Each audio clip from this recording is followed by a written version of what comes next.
everybody, welcome to the Hacienda. Ribbit here. Today we are going to make my take on Moroccan chicken. Yeah, there's about 1 million recipes out there, and I have taken the best from all of them, and we're going to make Moroccan style chicken.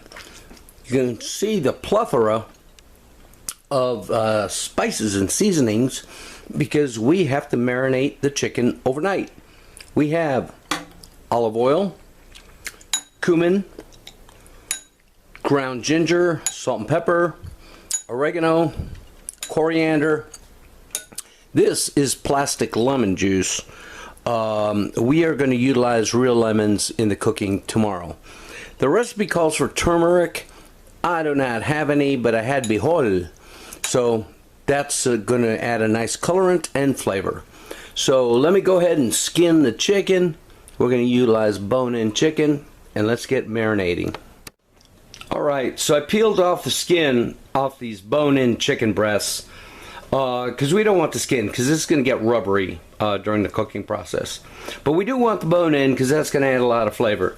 Now these are the biggest damn chicken breasts I have ever seen. These guys are small turkeys. But anyway, we are going to start with the marinade. We got the oregano, oh yeah, coriander.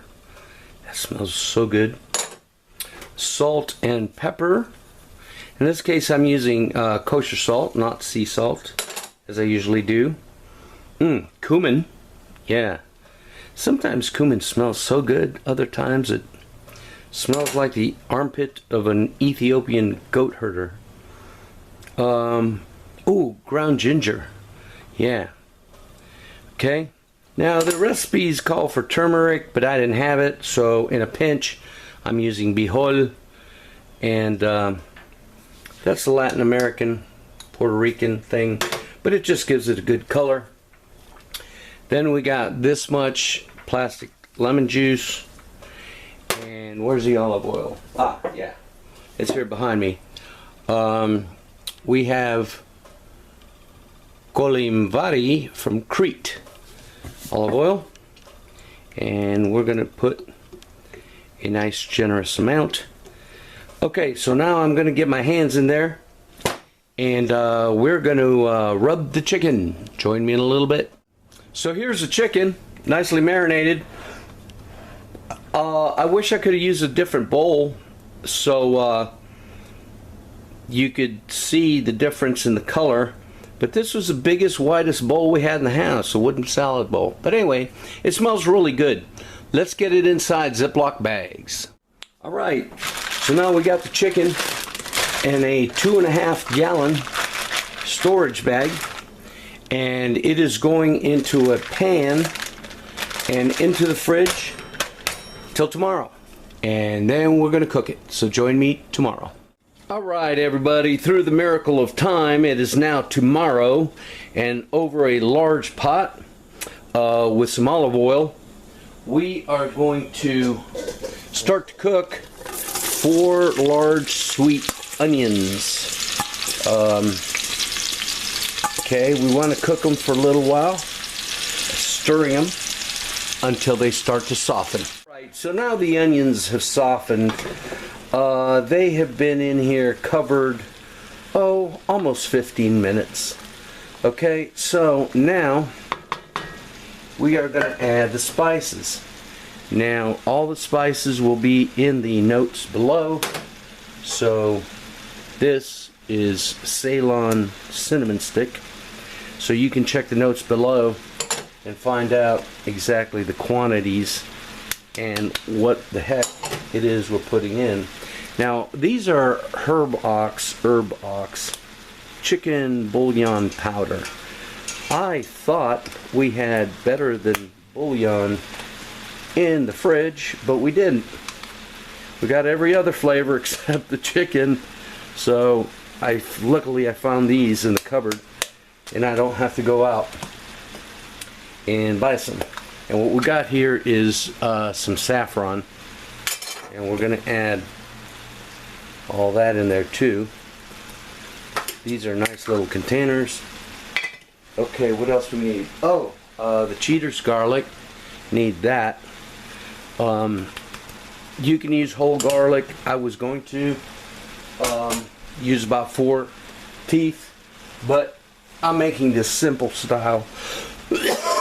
Excuse me. So we're using cheater's garlic.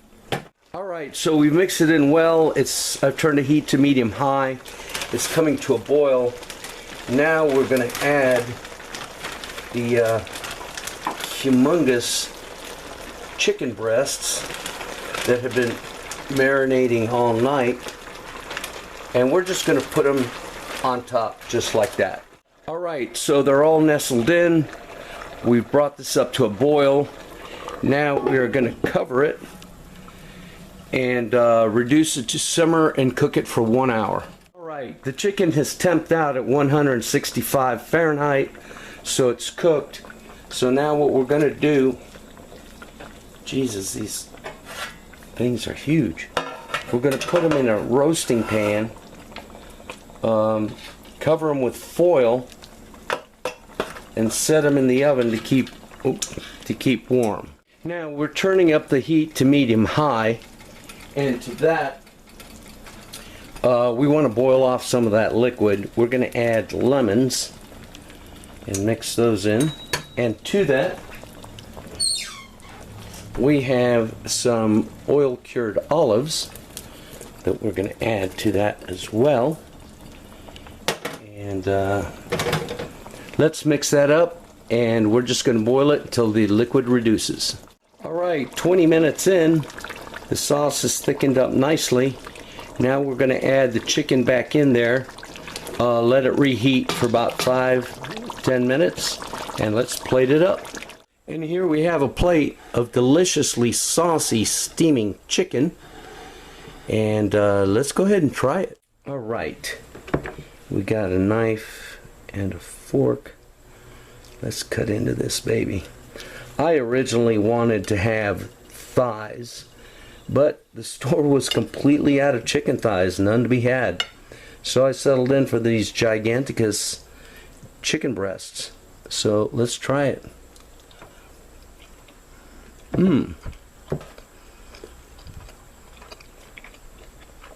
Very tender.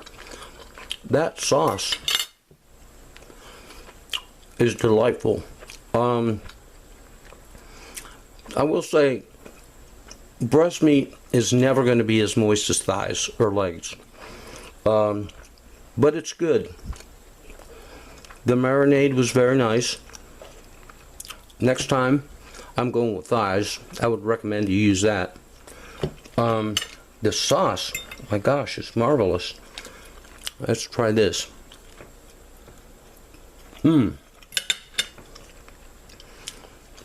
All the flavors have come together so well.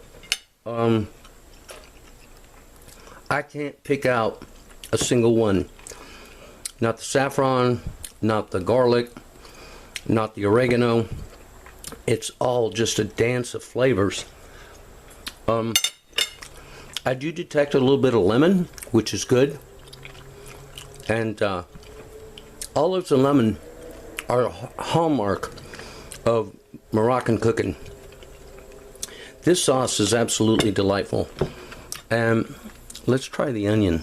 There's a lot of onions in here, and I used sweet vidalias. Oh yeah, onions are delightful. I would make this again for sure. 10 out of 10. Just amazing melody of flavors in here, and I need some pita bread or something to sop up that sauce. Thanks for watching, people. Y'all take care.